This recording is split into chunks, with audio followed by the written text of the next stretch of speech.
Hello everyone, আসসালামু আলাইকুম। কেমন আছেন সবাই? নতুন একটা ভিডিওতে আবারও ওয়েলকাম করছি।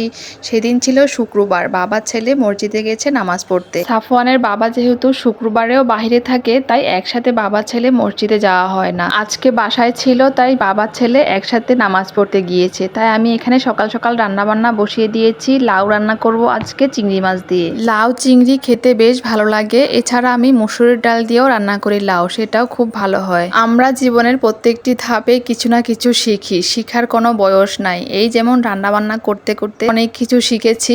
থাকে না অনেক রকম টিপস, কিভাবে রান্না করলে তরকারির স্বাদ বাড়ে, কিভাবে কাটাকুটি করতে হয় কোন সবজি।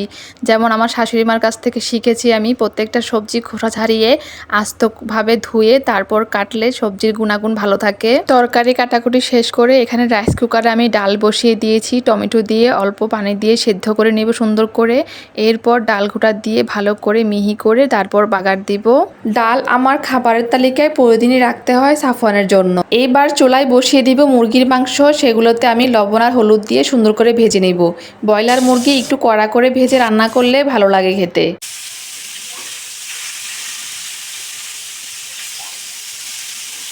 ছুটির দিনে সাফওয়ান তার বাবাকে পেলে এত খুশি হয়, তাই প্রত্যেকটা মুহূর্তেই দুষ্টুমি, আনন্দ আর খেলাধুলায় কাটে তার। তাই বাবার ছেলে সুন্দরভাবে খেলাধুলা করছে, আমি সেটা ভিডিও ক্যাপচার নিলাম। এমনও হয় পরের দিন সাফওয়ান তার বাবাকে অফিসে যেতে দিবেই না, বলবে আমার সাথেই তুমি থাকো। রান্নাবান্না শেষ করে সাফওয়ানকে রেডি করাবো, তাই ওর জামা কাপড় সব বের করলাম। ও বলছে আমি তো বাবার সাথে নামাজ পড়তে যাব, আরও কিছু লাগবে আজকে, সুন্দর করে আমাকে রেডি করিয়ে দাও। তাই ও নিজ হাতে সব কিছু গুছিয়ে নিচ্ছে। মাশাআল্লাহ, আমার লক্ষ্মী বাবাটা নামাজে যাওয়ার জন্য খুবই আগ্রহ। তাকে গোসল করিয়ে পাঞ্জাবি পরিয়ে দিলাম, বাকিটা সে একা একাই করবে, এতটা এক্সাইটেড ছিল। আয়নায় দেখে দেখে সুন্দর করে রেডি হচ্ছে, টুপি পরছে।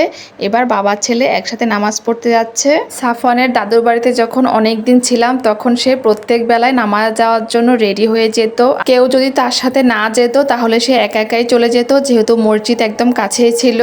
মাশাআল্লাহ, আপনারা সবাই দোয়া করবেন আমার ছোট বাবার জন্য। বিকেল টাইমে একটু ছাদে উঠেছিলাম। এখনকার ওয়েদার তো এই রোদ উঠছে, তো এই মেঘলা ওয়েদার করে ঝুম বৃষ্টি নামছে, তাই একটু হাঁটাহাঁটি করে বাসায় চলে যাব। বাবা ছেলে বলছে আজকে সন্ধ্যায় মোগলাই পরোটা খাবে, তাই সুন্দর করে তাদেরকে বানিয়ে দিলাম। সন্ধ্যার এই নাস্তাটা ঝটপট রেডি করা যায়, আর তারা বাবা ছেলে খুবই পছন্দ করে, তাই দেরি না করে বানিয়ে দিলাম। আজকের ভিডিওটা এই পর্যন্ত। সবাই কেমন লেগেছে অবশ্যই কমেন্ট করে জানাবেন। আল্লাহ হাফেজ।